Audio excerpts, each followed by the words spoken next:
আসসালামু আলাইকুম। লিজাস কুকিংয়ে সবাইকে স্বাগতম। আমন্ত্রণ জানাচ্ছি আমার নতুন একটি এপিসোড দেখার জন্য। আজকে আমি তৈরি করব ভীষণ মজার একটি নাস্তা রেসিপি। আশা করি আমার আজকের রেসিপিটি আপনাদের কাছে ভীষণ ভালো লাগবে। আর ভালো লাগলে আমার চ্যানেলটি সাবস্ক্রাইব করে ফ্রেন্ডস অ্যান্ড ফ্যামিলির সাথে শেয়ার করবেন। আর পাশে থাকা বেল বাটনে ক্লিক করে রাখবেন আমার পরবর্তী ভিডিও নোটিফিকেশন পাওয়ার জন্য। আর ভিডিওটি দেখা শুরু করার আগে অবশ্যই একটি লাইক দিয়ে তারপর দেখা শুরু করবেন। তো এর জন্য আমি এখানে একটি মিক্সিং বল নিয়েছি আর এখানে নিয়ে নিচ্ছি 2 কাপ পরিমাণ ময়দা। আমি এখানে 2 কাপ নিয়েছি, আপনারা চাইলে কম বেশি করেও নিয়ে নিতে পারেন। এবার এখানে দিয়ে দিচ্ছি হাফ চা চামচ পরিমাণ কালো জিরা। এই কালো জিরা দেওয়ার ফলে এই নাস্তাটা খেতে কিন্তু ভীষণ টেস্টি হবে। এবার এখানে দিয়ে দিচ্ছি 2 টেবিল চামচ পরিমাণ রান্নার তেল। এখানে 2 কাপ ময়দার জন্য 2 টেবিল চামচ তেলই যথেষ্ট, এর চেয়ে বেশি দেওয়ার আর কোনো প্রয়োজন নেই। এবার হাত দিয়ে খুব ভালো করে মিক্স করে নিচ্ছি। আর এরকমভাবে মিক্স করতে হবে এই তেলটা যেন ময়দার সঙ্গে খুব ভালোভাবে মিশে যায়। তো মিশিয়ে নেওয়া হয়ে গিয়েছে। এটা মিক্স করার পর এরকম হবে।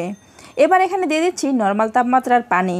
আর এই পানিটা কিন্তু একেবারে দেওয়া যাবে না, একটু একটু করে দিয়ে একটি পারফেক্ট ডো তৈরি করে নিতে হবে। একবারে পানিটা বেশি করে দিলে এই ডোটা কিন্তু একটু নরম হয়ে যেতে পারে, সেজন্য একবারে বেশি দেওয়া যাবে না। আর ডোটা যদি নরম হয়ে যায় তাহলে এই নাস্তাটা কিন্তু একদমই দেখতে সুন্দর হবে না। আমাদের এই ডোটা কিন্তু একদম পারফেক্টভাবে তৈরি করা হয়ে গিয়েছে। এবার এই ডোটাকে আমি রেস্টে রেখে দিচ্ছি 30 মিনিটের জন্য। আর এই ডোটা যেন উপর দিয়ে শক্ত হয়ে না যায় সেজন্য একটু তেল মাখিয়ে দিয়ে দিচ্ছি। এবার এই ডোটাকে একটি ঢাকনা দিয়ে ঢেকে একটা সাইডে রেখে দিচ্ছি।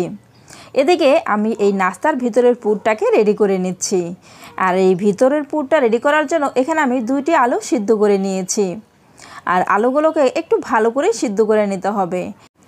এবার এই আলুগুলোকে একটি গ্রেটারের সাহায্যে আমি গ্রেট করে নিচ্ছি। এতে করে সবগুলো আলুই এক সমানভাবে ম্যাশ হবে আর কোনো বড় দানা দানা অংশ থাকবে না।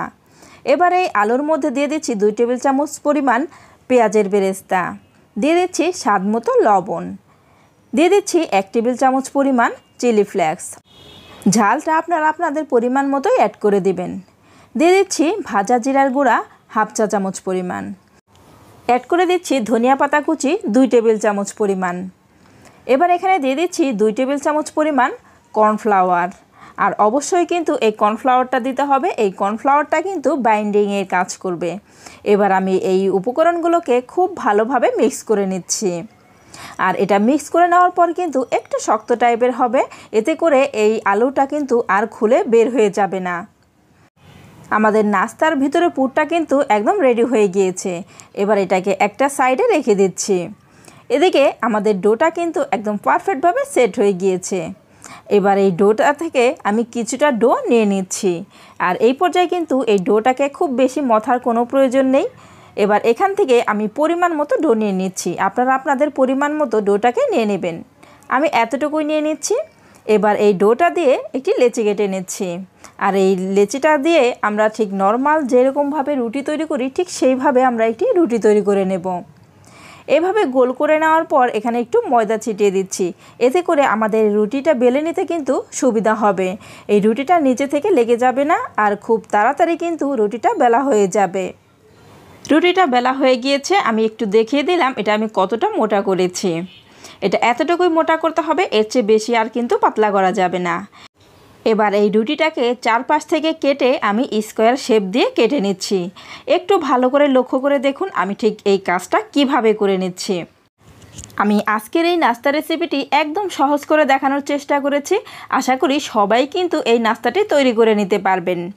বিকেলে যখনই নাস্তা খেতে ইচ্ছে করবে তখনই কিন্তু চটপট করে এই নাস্তাটি তৈরি করে বাচ্চাদেরকে দিতে পারেন। বিকেলে চায়ের সঙ্গে কিংবা বাচ্চাদের টিফিনেও কিন্তু এই নাস্তাটি দেওয়া যেতে পারে। রুটিটাকে এভাবে কেটে নেওয়ার পর এখান থেকে আমি সেই ভিতরের পুরটাকে দিয়ে দিচ্ছি। এবার এখানে নিয়েছি নর্মাল পানি। আর এই পানিটা দিয়ে আমি এই রুটিটার চতুর্পাশ থেকে একটু ভিজিয়ে দিচ্ছি। এতে করে আমি যখন এই নাস্তাটি তৈরি করব একদম খুব ভালোভাবে কিন্তু এটা আটকে থাকবে আর কোনোভাবেই খোলার চান্স থাকবে না। চতুর্পাশে পানি দিয়ে ভিজিয়ে দেওয়ার পর আমি এই রুটিটাকে এক পাশ থেকে অপর পাশে নিয়ে আটকে দিচ্ছি। এবার এটাকে একটু চেপে চেপে মুখগুলোকে লাগিয়ে দিতে হবে। এবার আমি একটি কর্নারে পানি লাগিয়ে নিলাম।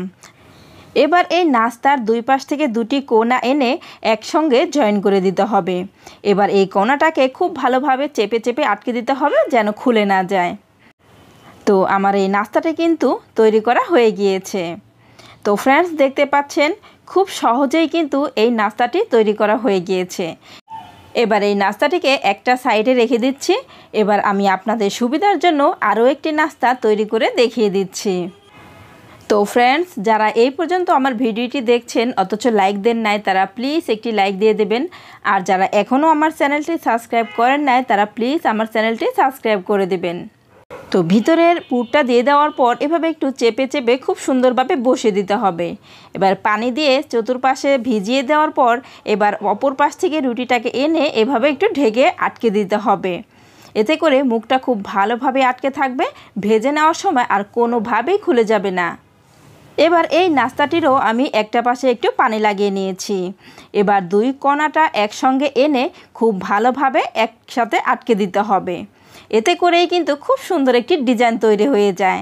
ডিজাইন তৈরি করে নেওয়া কিন্তু একদমই সহজ। মাথায় যদি একটু বুদ্ধি থাকে, একটু বুদ্ধি খাটিয়েই কিন্তু অনেক রকমের ডিজাইন তৈরি করে নেওয়া যায়। আমি আরও একটি নাস্তা তৈরি করে দেখিয়ে দিলাম। আর সেমভাবে কিন্তু আমি সবগুলো নাস্তাই তৈরি করে নিয়েছি। তো আমার নাস্তাগুলো তৈরি করা হয়ে গিয়েছে। এবার এই নাস্তাগুলোকে ভেজে নেওয়ার পালা। এদিকে চুলায় একটি প্যান বসিয়ে দিয়ে আমি আগে থেকে তেল দিয়ে তেলটাকে একটু গরম করে নিয়েছি। এবার এখান থেকে নাস্তা নিয়ে আমি একটি একটি করে এই তেলের মধ্যে ছেড়ে দিচ্ছি। আর এই পর্যায়ে কিন্তু চুলার আঁচটা লোতে রাখতে হবে। আর চুলার আঁচটা লোতে রেখেই কিন্তু এই নাস্তাগুলোকে ভেজে নিতে হবে। আর এই নাস্তাগুলো ভেজে নেওয়ার সময় যদি চুলার আঁচটা হাই হিটে থাকে, তাহলে কিন্তু এই নাস্তাগুলোর খুব তাড়াতাড়ি কালার চলে আসবে আর একদমই মুচমুচে হবে না। আর এই চুলার আঁচটা লোতে রেখে নাস্তাগুলোকে ভেজে নিলে এই নাস্তাগুলো কিন্তু একদম মুচমুচে হবে আর খেতেও কিন্তু ভীষণ ভালো লাগবে। আমি কিছুটা সময় এই নাস্তাগুলোকে ভেজে নেওয়ার পর একটা পাশ হয়ে আসলে অপর পাশটাকে উল্টে দিয়েছি। আর এইভাবে আমি অনেকটা সময় নিয়ে নাস্তাগুলোকে ভেজে নিয়েছি। যখন নাস্তাগুলো এরকম কালার চলে আসবে, ঠিক সেই পর্যায়ে বুঝতে হবে নাস্তাগুলো ভাজা হয়ে গিয়েছে। আমি এর চেয়ে আর বেশি কালার করব না, এরকমই রাখবো। আপনারা চাইলে কিন্তু আরও বেশি করে ভেজে নিতে পারেন, তবে আমার কাছে এই কালারটাই খুব ভালো লেগেছে, সেজন্য আমি এরকম কালারই রাখবো। এর চেয়ে বেশি আর কালার করব না। আর সেজন্য আমি এই নাস্তাগুলোকে তেল থেকে তুলে নিচ্ছি। আর তেল থেকে তুলে নেওয়ার সময় এই নাস্তাগুলোকে অবশ্যই একটি টিস্যুর উপরে তুলে নিতে হবে। এতে করে নাস্তার গায়ে যদি কোনো তেল থাকে, টিস্যু শুষে নিয়ে যাবে আর নাস্তাগুলোর মধ্যে কোনো তেল থাকবে না।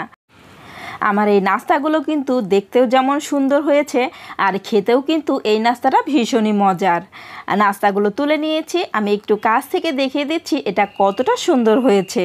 এবার আমি এই নাস্তাগুলোকে সার্ভ করে দেখিয়ে দিচ্ছি। তো ফ্রেন্ডস, আমার আজকের রেসিপিটি আপনাদের কাছে কেমন লেগেছে অবশ্যই আমাকে কমেন্ট করে জানাবেন। আর যারা একেবারে নতুন রাঁধুনি, আশা করি আমার আজকের রেসিপিটি তাদের কাজে আসবে। আর যারা একবারও এইভাবে নাস্তা তৈরি করে খেয়ে দেখেন নাই, তারা একবার হলেও এভাবে নাস্তা তৈরি করে খেয়ে দেখবেন। আমার বিশ্বাস আপনাদের কাছে ভীষণ ভালো লাগবে। তো আজ এই পর্যন্তই, পরবর্তী পর্বে আবার দেখা হবে। সবাই ভালো থাকবেন। আল্লাহ হাফেজ।